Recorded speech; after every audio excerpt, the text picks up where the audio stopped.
अस्सलाम वालेकुम। मैं आपको ऐसे लेक्चर्स में क्लास 9 के फिज़िक्स के चैप्टर डायनामिक्स के लेक्चर 6 में खुशामदीद कहता हूँ। आज के लेक्चर में जिन टॉपिक्स पर हम बात करेंगे उनमें tension, Atwood machine, relation for acceleration using Atwood's machine, elevators and Atwood's machine शामिल हैं। वीडियो का बाकायदा आगाज करने से पहले आपसे गुजारिश करते हैं कि हमारे चैनल को सब्सक्राइब ज़रूर कर लें और साथ में मौजूद बेल के बटन को भी दबा दें ताकि जब भी हम वीडियो इस चैनल पर अपलोड करें तो उसका नोटिफिकेशन आपको मिल सके।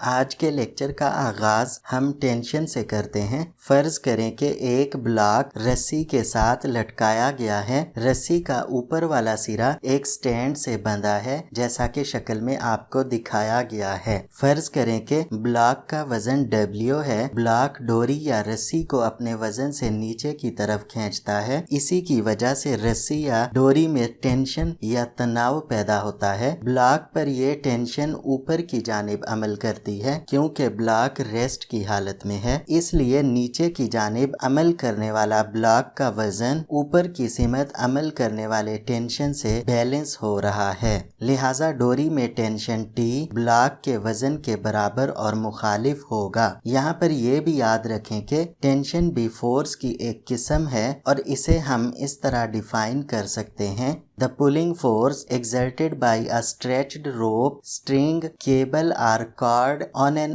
object to which it attached is called tension force। यहाँ पर यह भी याद रखें कि tension is always a pull force, hence the direction of a tension force is always the direction in which one would pull the object with a string or rope। Next बात करते हैं एटवुड्स मशीन की। ये क्या है आइए देखते हैं। When two objects of two unequal masses are hung vertically over a frictionless pulley of negligible mass, the arrangement is called an Atwood's machine। यानी अगर दो मासेस के अजसाम को एक फ्रिक्शन लेस पुली जिसके मास को नज़रअंदाज कर दिया जाए, लटका दिया जाए तो वो एटवुड मशीन कहलाती है। आप शक्ल में देख सकते हैं ये M1 है जो नीचे की तरफ मूव कर रहा है और ये M2 है जो ऊपर की तरफ मूव कर रहा है। यहाँ पर इस चीज का भी ख्याल रखें कि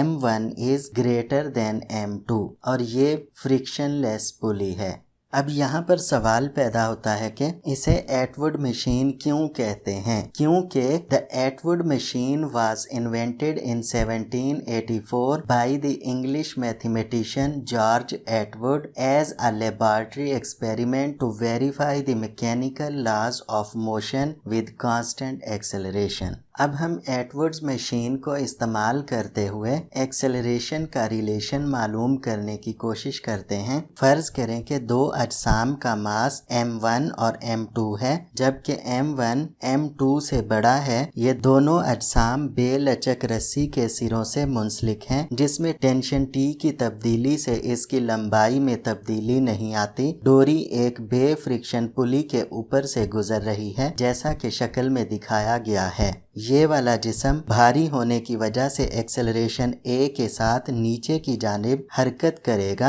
एन उसी वक्त ये वाला जिस्म इसी एक्सेलरेशन A से ऊपर की जानिब हरकत करेगा। क्योंकि पुली बे फ्रिक्शन है और डोरी में हर जगह टेंशन यूनिफॉर्म है। Two forces are acting on M1. Its weight W1 is equal to M1G1 acting on mass M1. Tension of string T acting upward। अब इस मास M1 के ऊपर दो फोर्सेस अमल कर रही हैं, एक नीचे की तरफ इसका वेट और एक ऊपर की तरफ टेंशन। लिहाजा हम लिख सकते हैं F net 1 is equal to W1 minus T। क्योंकि M1 का मास ज्यादा होने की वजह से वेट ज्यादा है और टेंशन कम है। अब न्यूटन के दूसरे कानून के मुताबिक F is equal to ma, यानी कि फोर्स इक्वल होती है product of mass and acceleration के। और हम जानते हैं कि वेट बराबर होता है mg के, लिहाजा हम इस तरह लिख सकते हैं m1a is equal to m1g minus t।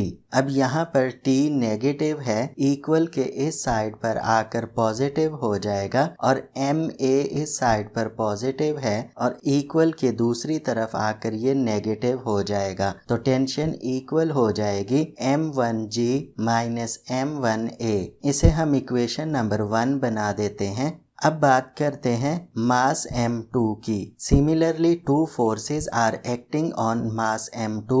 It's weight w2 is equal to mg acting downward, tension of string t acting upward. अब उसी तरह m2 के ऊपर भी दो फोर्सेस एक्ट कर रही हैं, एक इसका वेट नीचे की तरफ और एक टेंशन की फोर्स ऊपर की तरफ, लिहाजा हम लिख सकते हैं F net 2 is equal to T minus W2। फोर्स की जगह पर हम MA पुट करेंगे और W की जगह पर MG, तो हम लिख सकते हैं M2A is equal to T minus M2G।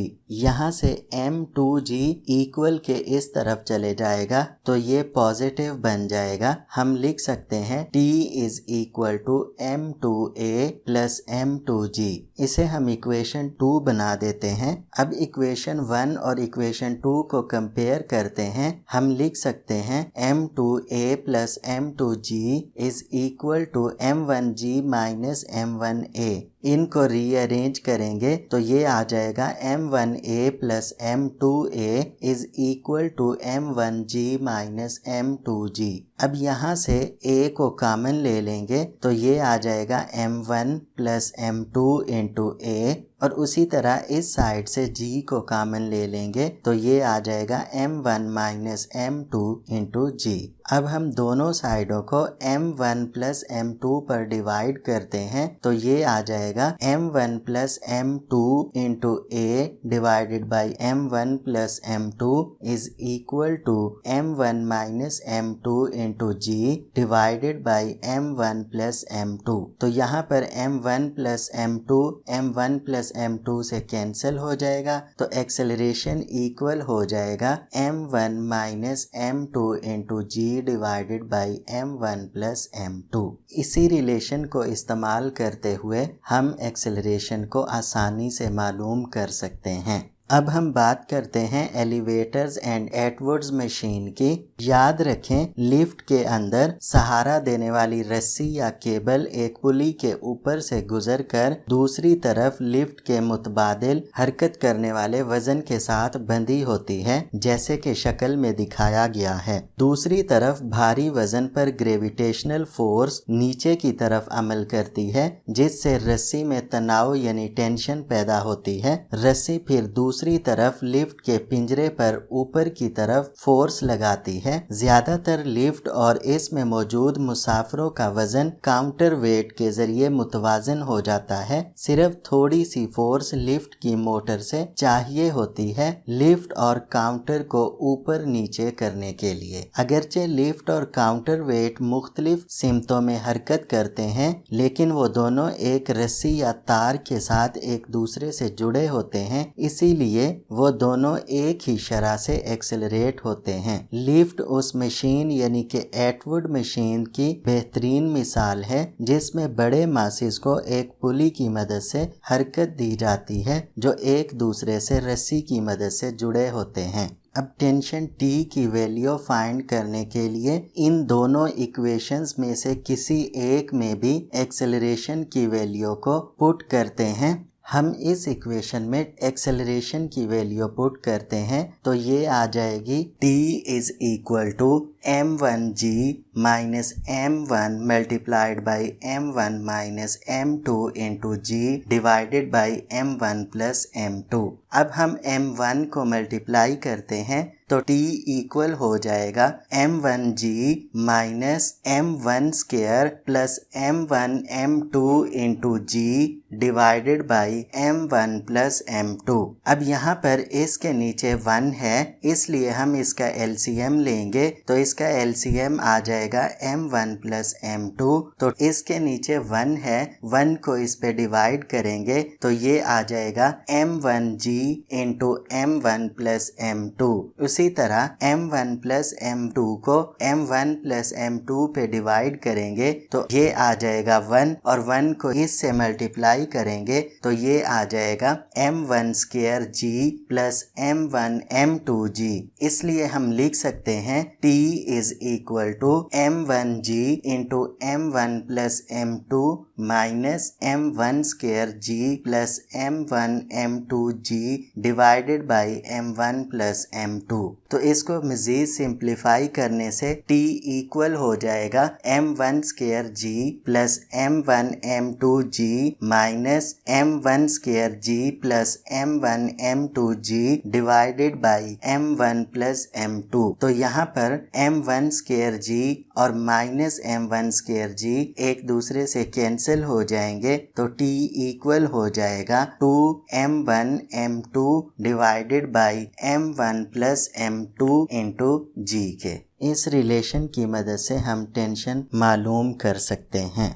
इसी के साथ आज की वीडियो का इख्तिताम करते हैं। बहुत जल्द आपकी खिदमत में हाजिर होंगे एक नई वीडियो के साथ। तब तक इजाज़त दीजिए। अल्लाह हाफिज़।